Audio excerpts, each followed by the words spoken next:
Welcome to 5 Strike Weekly, everyone. This week we break down that satisfying 4-0 beatdown of Orlando City, and we preview that explosive 4th of July matchup with FC Dallas. All that and more, coming up. Welcome to the show, 5 Strike fam. I'm AJ, this is Tanner McLeod. Before we get into it, become a member of the notification squad by hitting the bell next to the subscribe button. So guys, let's get into our match from Saturday, that 4-0 win, and what turned out to be a fairly comprehensive scoreline. But I thought we were looking a little flat in the first half, but once we forced them to open it up after we scored, yeah, it looked to be a rout. And at one point, our counter attack was just incredible. And with a Tito, Josef, Miggy, just 9.4 seconds it took for us to score from our end to their end. It was incredible. Yeah, we really helped new Orlando City coach James O'Connor get off to that winning tradition they spoke so much about when he was announced. Winning tradition. Yeah. But anyway, the first half, it wasn't great. I think we had that first goal, and I was hoping that we could be more aggressive going, after the rest of the half. They stayed very resolute. They didn't come out in the first half. I think they were like, if we come out now, then the game can be over by halftime, which I guess is smart on their part. I thought we lacked a bit of dynamism in our build-up play. I still thought we were a little bit slow. Once we got into the second half, though, and they started trying to attack United to get that goal that they needed to get a point, that second goal happens on just a pure counterattack. And that's where Atlanta United is by far at their best. And they don't have to think, where they just, intuitively make those runs and get the ball and just play fast without having to think, where is this going to go? Where is this going to go? They just attack. And they absolutely took Orlando City to pieces when they had the chance to do that. Miggy with the second, and then also Miggy with the fourth. Atlanta United, when they attack with speed and get that space, no one in the league can stop them. No one in the league's fast enough to. No one in the league is as dynamic as that front four. And we saw that in this game, especially in the second half. So, it's a good win. It could have been more. I would have liked it to be more. But 4-0 win is solid. Everyone's happy. At the same time, I still think there's places where we can improve. Yeah, definitely. And I think it's ever improving because, this is the second game where we have the front four, the four horsemen, just being able to get more accustomed to each other. And, let's make no bones about it. Orlando City are a poor side. And they've been on a slide. It's their 8th straight win, or 8th straight loss. It's they're not in a good run of form at all. And we needed this though to really gain some more momentum and really kind of maybe just gain that confidence that we really needed to really build on a much easier schedule going forward. Yeah, I think so. I think they also needed the confidence of winning in front of the Benz because they struggled for that, over the past couple months. They haven't had the best of home form, and it's been against poor sides sometimes as well, where they've struggled to break teams down. Even against Philadelphia, it wasn't the most clinical performance, and really, I thought Philly could have done better if they had all 11 players. But, Atlanta needed a good win. They got one against a rival in front of another 70,000 plus crowd.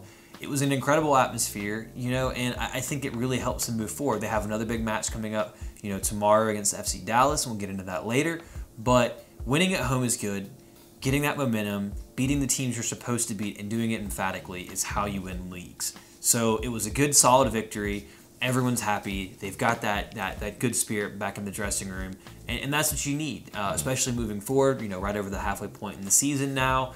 And I think the more that those four guys play together up top, the better they'll play, and the better, the more we'll score goals. You had, I think this is the first time that Miggy, Josef, and Barco have all scored in the same game.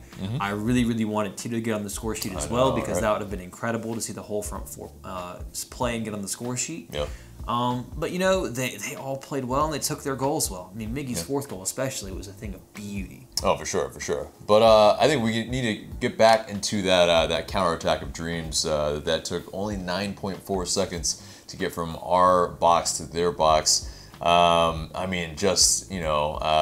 Tito just breaking at pace, being able to get it to Josef, who he's a good passer, but he doesn't always get the he usually finishes these plays, to be honest. And so a beautiful through ball to Miggy, and Miggy just puts it away, and Bendick gets a hand on it, but I think it's something that still he got it through. And just so good. This is just, I think you also see Ezequiel Barco also making the run, finishing out the play. And so even if Miggy, missed and Bendick parried it away, Barco would have been there to put it away and open net. So it's just, I think on that type of counter, we were going to score regardless. I mean, you got to think it took 2 passes to break that whole team down right there. I mean, from Tito to Josef to Miggy, 2 passes, good finish, went in the back of the net. That's what matters. Josef's passing this year has been incredible. I mean, he's dropped deep a lot more. He's taken up a more complete forward who's involved in the build-up a lot more. And that was a fantastic ball. And he's showing so much in his locker that I didn't even expect. He gets another goal for himself at the beginning with his typical poaching, back post, sliding in, putting it away. I mean, he's on a pace to score a lot of goals this season. He may hit 30. I mean, at the pace that he's going, he has multiple goal games in him, and he's just scoring against everyone right now. It's incredible what this team is doing. We've been critical, and honestly, again, there's still room for them to grow. There is. But they're playing well right now. And they need to keep taking these games one at a time, putting points on the board, and they're going to put themselves in a good position come season's end. Something I think that's really interesting about this game, I was really nervous going in about the idea of Julian Gressel playing in central midfield. He did really, really, really well. And mind you, it wasn't against a great team that didn't offer a lot. He wasn't tested a whole lot, I think if he plays there again this weekend against Dallas, or tomorrow against Dallas, we'll find out a whole lot more about him in that role. If that is what's going to happen. But I thought he did really well, and again, he's impressed me with his versatility, and I think he's really become an incredible and an incredibly important player to this team because he can't go out of the side because they just find a different place to put him, and he does the job that he's asked to do. And I think that's impressive from a draft pick that really, honestly, whoever thought he would become what he is, and he's continuing to show his development and his maturity to accept these different positions, keep moving around and accept that challenge and do well with it is really impressive. And I can't speak highly enough for what he's done. And, that's good because that means he'll push Eric Remedi when he comes in. So you don't know who he's going to start there. I think eventually long term you'll see Remedi starting there. But it's good that you'll have that competition there. Right. And I think it's maybe, I think with a Remedi, he might be the replacement for Loretowitz long term. But it's with that triumvirate and maybe just even the foursome of being able to swap out, at least this year, when Nagbe returns. You have Nagbe, you have Larry, you have Gressel, and you have Remedi. Well, we don't know what he's going to bring just yet, but we'll get into it later. I think that's, a very fearsome foursome to have in the middle of the park, and also, a great person to have who may spell all those guys in Kevin Kratz. So, I mean, if Kevin Kratz gets a game here and there this week, I wouldn't be surprised either, especially against the top side where you want to kind of keep a little bit more possession. Maybe Julian Gressel isn't that type of guy. We shall see. But, I mean, this type of game, I think it also showed that, it returned our clinical finishing, Jesus, guys. Clinical finishing that has been really missing for a while now. Yeah, I would agree with that. I mean, they took their chances. They took them well. Barco took his well. Miggy's fourth one. Miggy's second. Josef. I mean, they all did well with their finishing, which is good to see. That being said, I think that if they had been more clinical and more incisive in the first half, this could have been a really lopsided victory for them because you could clearly see that once that second goal went in, Orlando City had nothing. I mean, that team is a team. There's 11 players on the field. One of their best players didn't even play because he was receiving death threats. I mean, that shows you not only the state of that club, the state of its fan base. You're not hearing a lot from them right now. It's just not a good situation for them. Frankly, I don't care. That's what their fans deserve, as far as I'm concerned, especially with some of the nonsense that's been coming out from them. But, that was a team that definitely was there to be had. Atlanta took care of business, and then that's all you can really ask. I think it'd be unwise to draw too many conclusions from this game, again, just because they were so poor, in my opinion. Right. But I think it's very, very satisfying, of course, because it's against a conference rival, and whether it is a rival, we'll get into that later. But it's just, it always seems to be a big occasion, and of course it was 70,000, over 70,000 people. It was very, very loud. The the team noticed that. They were saying it was the loudest they've heard the stadium, and that's that speaks volumes about it. I mean, for sure, we definitely made it the most attended match of that day in terms of there were other World Cup games going on, and for it to be a match in Atlanta, not the World Cup, yeah, I think that's just us in Atlanta showing out and doing what we do. We are really just making strides in the world game now, and that's just really really great from us. But yeah, and so I think this doesn't even speak on the best player of the match. I think Tata pointed out that Jeff Loretowitz was his man of the match. I think I agree. I mean, he really he marshaled the entire match. He made sure that Orlando pretty much didn't have really anything doing except for one picking the ball out of the back of their net. Yeah, but one little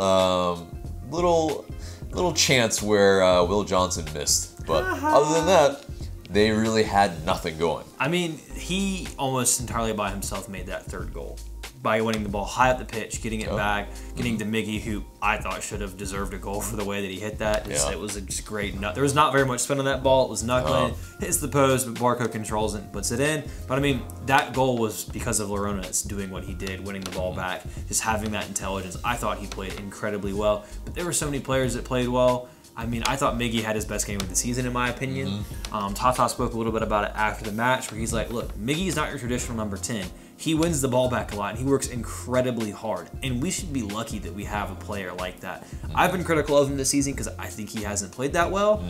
But we can't discount the fact that he runs his socks off every game. And I'm guilty of overlooking that in a sense where it's like, maybe you take that part for granted from him, but he works so hard and covers so much distance, and then still, in the 70th plus minute, has the ability to shrug off a challenge and absolutely turn on the Jets, blow past the guy that was trying to foul him, and then nutmeg the keeper, which is incredible. I mean, he is such a great player, and he showed you, I think, at definite time, he's shown flashes all season, but I thought he really showed in this game he can be class. I still think that he stays until next summer, but I think if he keeps playing like this, he'll definitely find himself on his way to an MVP award. Yeah, and so picking also from there could be just so many man of the matches or men of the match even that it's like Mikey Ambrose had his best match I think in an Atlanta uniform against his former club, no less. Yeah, exactly, and so that's a good little dig from for him to them. But yeah, his goal line save. I mean, that's just and I think him going up and down on the left flank too was I think. It's very obvious that Tata Martino thinks that it's a 4-2-3-1 that we're best suited in, and he thinks that even though we've gotten some of our best results in a 3-5-2, he still feels like that 4 at the back is still what it's going to be. And I think going forward, it has to be Ambrose and a little bit of maybe McCann thrown in, but I think going forward, Ambrose just brings a ton, and it's at this point, I think we're building on this 4-2-3-1 that it's getting better and better, and we'll really get to a point where I think people will stop kind of being it's a 4-2-3-1, we're gonna lose, because it's just it's gonna be it's gonna yield better results, I feel like, and this was the catalyst for it. I think that the 4-2-3-1 is much more attacking. You have an extra attacker already up in the final third, and with the attackers that we have with that front 4, there's not a front 4 better than that in the league. I mean, let's just be honest about that. There's no one right now playing that well in the league. I think LAFC, when everyone's fit, they're pretty good up top, but still, they're not as good as Atlanta United. And Tito hasn't even played that much or played well.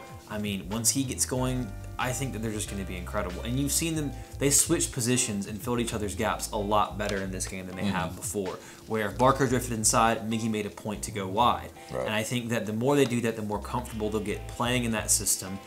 Ambrose definitely gives you a threat overlapping on the left, which makes it even harder for that fullback. I think you see a lot of Atlanta attacks going down that side because that's where you're getting the most from your fullback. At least effectively and efficiently. And yeah, Ambrose is just playing incredibly well. He works so incredibly hard, and he's absolutely knackered by the time he comes off because he puts in an absolute shift. I still think McCann is a good option to have, especially if, hey, maybe we need to be a bit more defensive in our approach to this game. Maybe we don't need to be overlapping. Maybe we, absorb pressure and just let our front four break on people, which I feel comfortable with, because if Atlanta United get that space, especially on the road, which is I think why they've done so well on the road, is they're given that space because other teams have the ball more. That front four, as you can see, can break a team down in 2 passes. And I think that they can do that. And that shows, really good signs moving on, especially into the postseason, where you're going, okay, we can still play a 4-2-3-1. We can still absorb that pressure, and we can break really fast. And when you have players that work really hard like Almiron, really hard like Tito Villalba, you can afford to play an attacking formation, knowing that your players are going to track back and work hard. So I think those are some other positives we can definitely take from this switch, seeing players healthy. And, you can't even discount the fact that once we get to that point in the season, hopefully Nagby will be coming back into it as well. And it's like, there's such a plethora of options. So I think this, I think building is a great word, to describe how this formation is going. They are building on it. And I think that now that they're playing it game in and game out, they'll continue to grow and get better and better and better as the season goes on. And I think we'll eventually see the fluidity that we saw last season, especially, even when teams are sitting back. We'll find that fluidity to where everyone's moving, everyone's changing positions, and we'll start getting those goals against teams that are parking the bus. And guys, moving into the news, Josef Martinez is rumored to have gotten his green card on a Sika Sports Instagram post. And if he has, that means that Eric Remedi has an international spot. And it also means that, Josef Martinez really has enjoyed his time here, and that he's going to get a green card, and he's probably willing to stay a little longer than maybe some people have thought he's going to stay. So. Yeah, I think that definitely would quash any transfer rumors on that front, especially if he has gotten it. Why go through that process if you're just going to leave somewhere else? I personally think he's going to stay here a long time and score a lot of goals for Atlanta United, and I'm really looking forward to watching those. And moving into the injury report, guys, Chris McCann is no longer on said injury report. He is available for selection tomorrow against FC Dallas. I'm not sure if we will see him back in the side just yet, but it looks like he will be playing at the Five Stripes in the coming weeks. And guys, with the Eric Remedi signing becoming official, Atlanta United are talking about this player and why we signed him and what he brings to the team. And Tata Martino said, he will help us in an area of the field where we had the unexpected loss of Carmona. He can be a reinforcement. With the news about Nagby, it's an area where we will need even more protection now.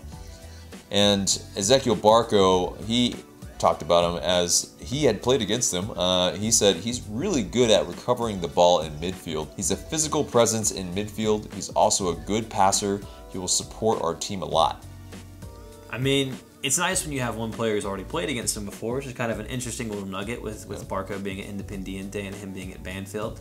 So, at least, he's not tackling him anymore. Barco's probably happy about that, seeing the way that Remedi loves to go into a tackle. So I wonder if there was any tackles between those two. I imagine there probably was. They weren't friends then, but hopefully they can be friends now. I mean, the great part about Remedi is that, again, we talked about it last week, there's such a culture of South American culture with this team that it is so easy, I imagine, for these guys to just slide right on in, fit right in. Guys like LGP are going to absolutely welcome this guy to the club, and they're going to have him in La Banda and all that, and playing FIFA and all that kind of stuff to help him settle. And I think that's great because that means he'll be able to slide into that team and play quickly and play well, hopefully.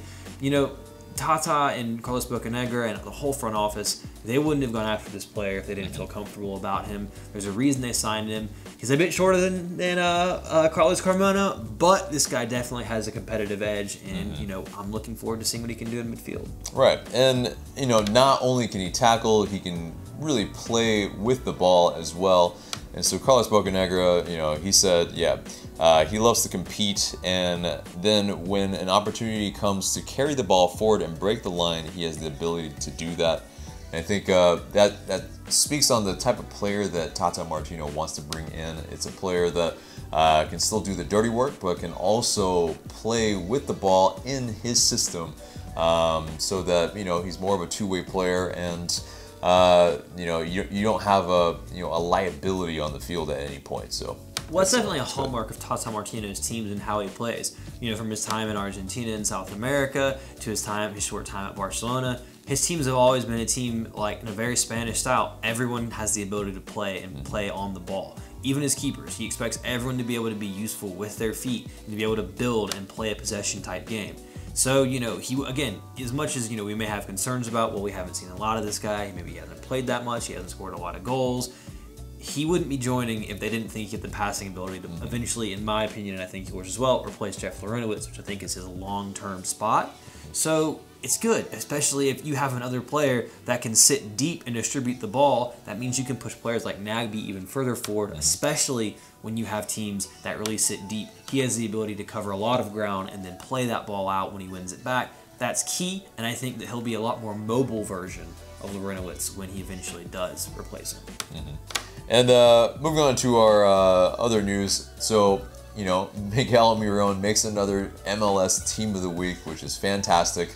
But was Jeff Larentowicz and Mikey Ambrose, were they omitted? I mean, it seems like, I mean, obviously MLS is probably sick and tired of putting too many Atlanta United players into MLS Teams of the Week. But, you know, I think these were big omissions because I think with our scoreline, with, you know, just how well they played, that's a big omission. I think maybe they were going for more who did stats, like who maybe scored a goal in midfield and all that kind of thing. Almiron with his 2 goals, it's like, all right, clearly he's going to be in. But I thought Ambrose played really, really well. That being said, he might have been subbed too early. I'm just trying to play devil's advocate to think why maybe he wouldn't be in there. Jeff Larentowicz played, in a sense, a boring game, I guess you could say, if you're an MLS Team of the Week guy, in that he just did his job and did it really, really well. They're looking for more who put in an outstanding goal-scoring assist performance when it's like, what would you rather have? Someone, you know, great, they're scoring goals, but you have that up front, you don't need that. Or a guy, Jeff Larentowicz, who's like, they're not getting the ball past the center, that center line, because every single time they try to,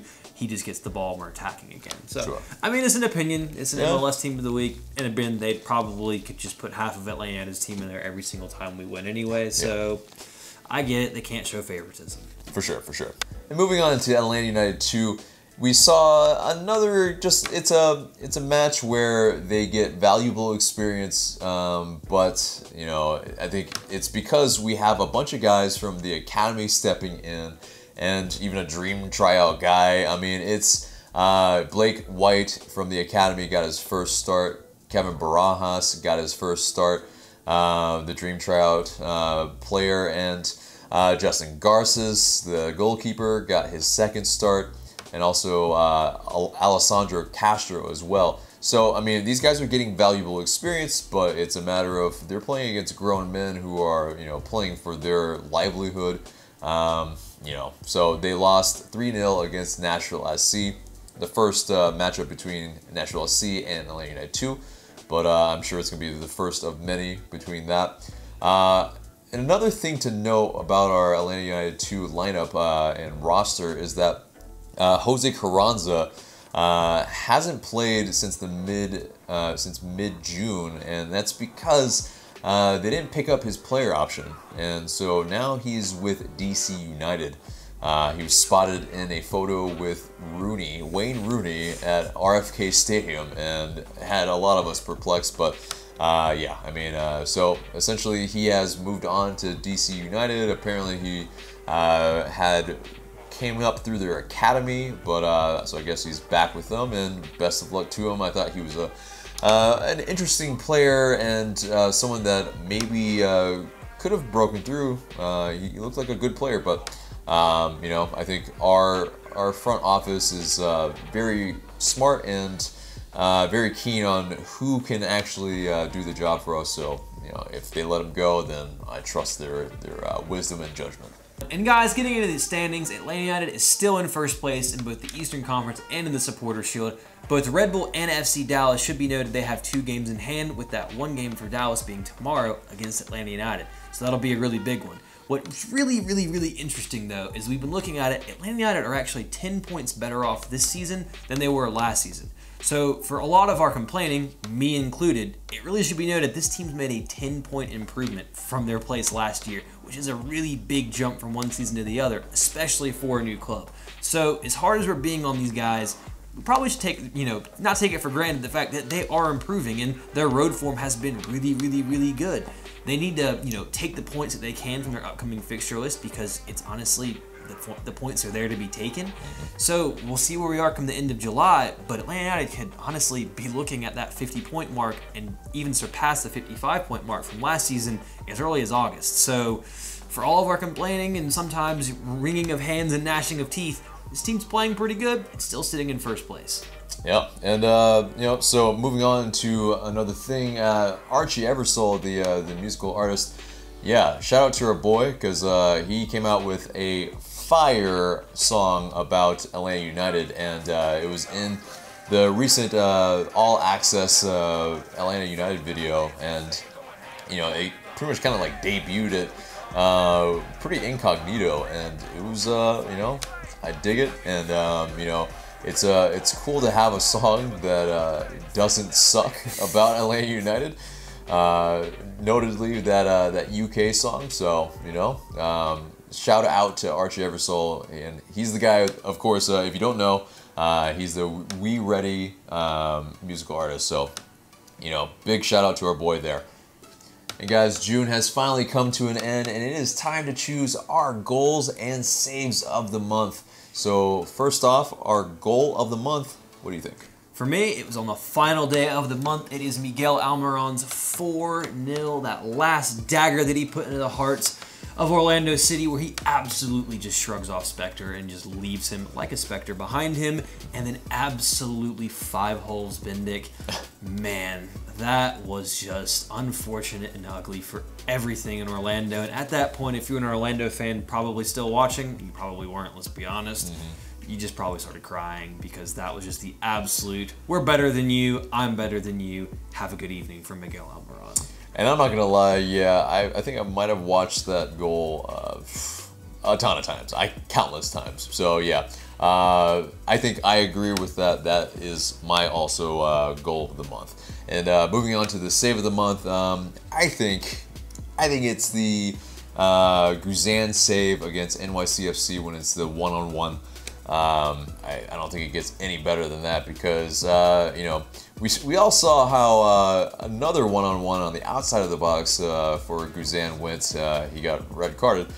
This one was fantastic because it was just perfect timing, perfect one technique. hand. And I mean, if you miss it, it's a penalty. So exactly. I mean, that was fantastic. I mean, honestly, let's do or die. Let's be honest. My saves also coming from that game in Wildwood, and Brad Guzan was absolutely immense in that fixture. Yeah. Mine is actually that little tip over the crossbar he had from David V in the first half, because he was completely caught off guard by how that ball was hit. He had to make his way backwards and just barely tip it over the bar. I thought it was an incredible save. Got it with his fingertips. That is my save of the month, but honestly, you could have picked any number of saves from that game. Absolutely. He was incredible, and it had to come from that game, if we're being honest.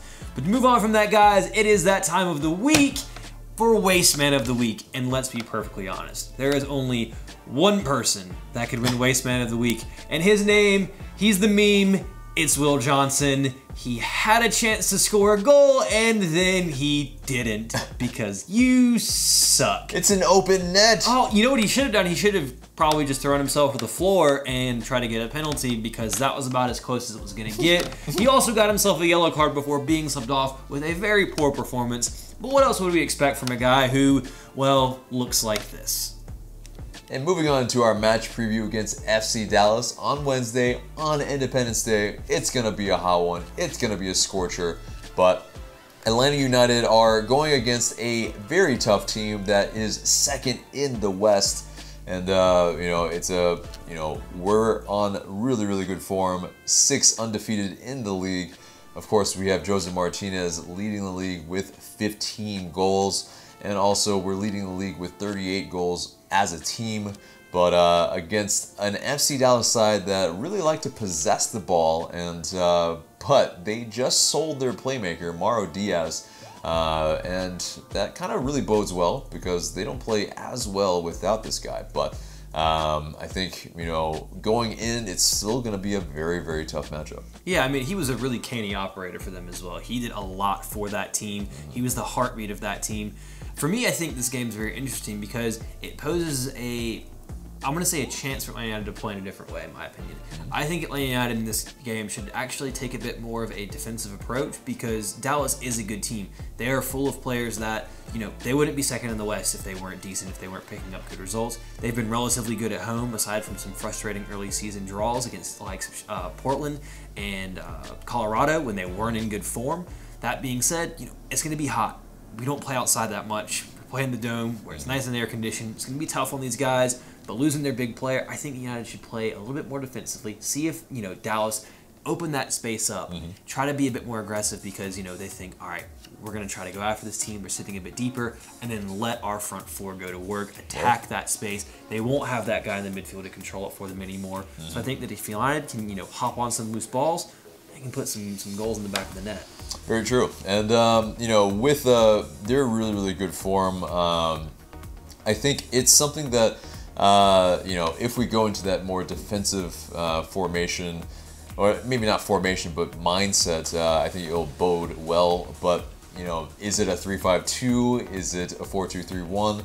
Of course, I think I hear the people wanting to go with the 3-5-2 maybe in this situation because it is the best formation for that counterattack. But, you know, I think with somebody having to sit from that foursome, it just really makes it tough. So getting into that formation, I think it's a 4-2-3-1 still. I 100% agree with you on that, by the way, because I think that 4-2-3-1, especially with the way that we played against Orlando, showing how quick they are on the counter, it gives those guys a chance to attack without thinking. Especially, again, if Atlanta United adopts a slightly more defensive approach where they're thinking, all right, if we can absorb this pressure for a little bit, let them come up, we have the pace to absolutely burn them.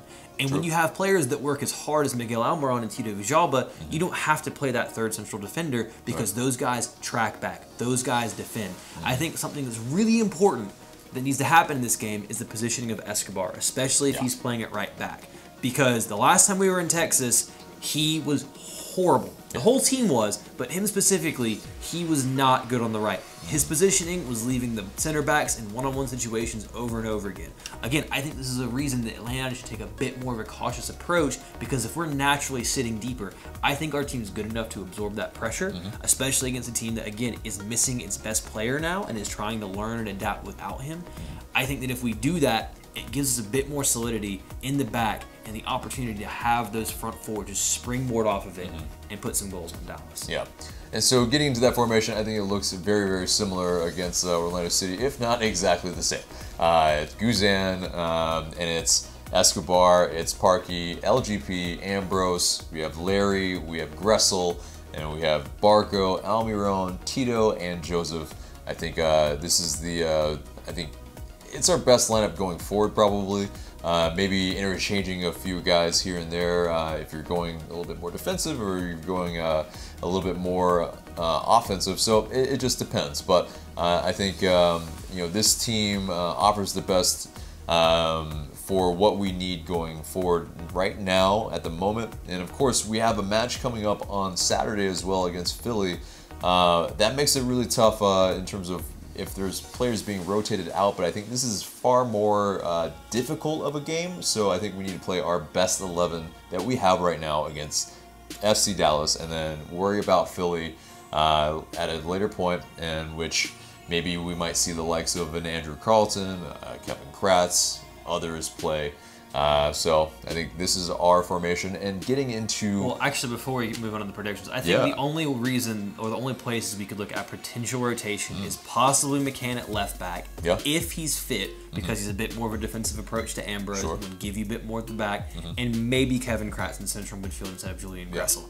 I don't think that will happen. I think that Tata definitely trusts Gressel in that role. He talked about it a bit after the match on Saturday. So I think that I agree with you. I think it's going to be the exact same 11 we saw line up against Orlando. But those are probably the only two exceptions about different players playing in different positions. Yeah, and I think for Chris McCann to come in, I think it's too early yet. He just came back from the injury. He's not match fit.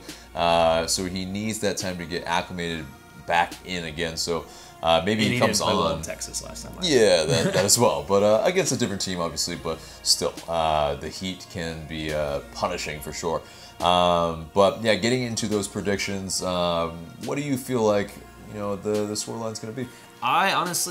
I'm weird about this, but so many weird things have been going on. England won a penalty shootout in the World Cup, which makes no sense. Russia beat Spain. Everything's going crazy, and we're still really good on the road in MLS. Yeah. I think with them losing their best player, I think Atlanta United continues their road form, picks up a 2-1 win, puts 3 more points on the board, and widens that gap against another team in the Supporters' Shield standings. Okay, yeah.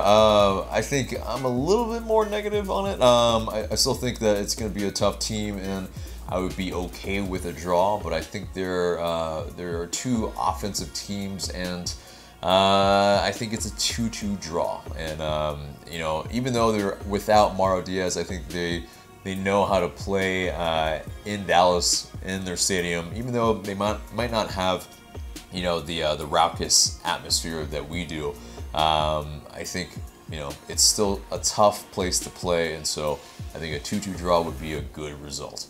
So, guys, that gets into our 5-Striper Weekly question of the week.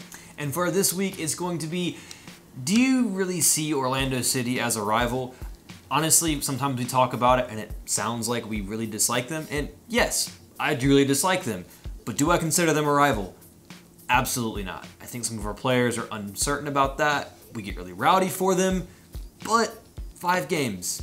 They still haven't won. Beaten them pretty nicely a couple times. Josef scored 5 goals past them. And we're the Kings of the South. So let us know. Do you think they're really a rival? Get down in the comments. We're interested to read what you guys have to say. But guys, that does it for us this week. Remember to subscribe. Remember to smash a like. Remember to share this video because it really does help us a lot. And for Tanner McLeod, I'm AJ. Thank you guys so much for watching.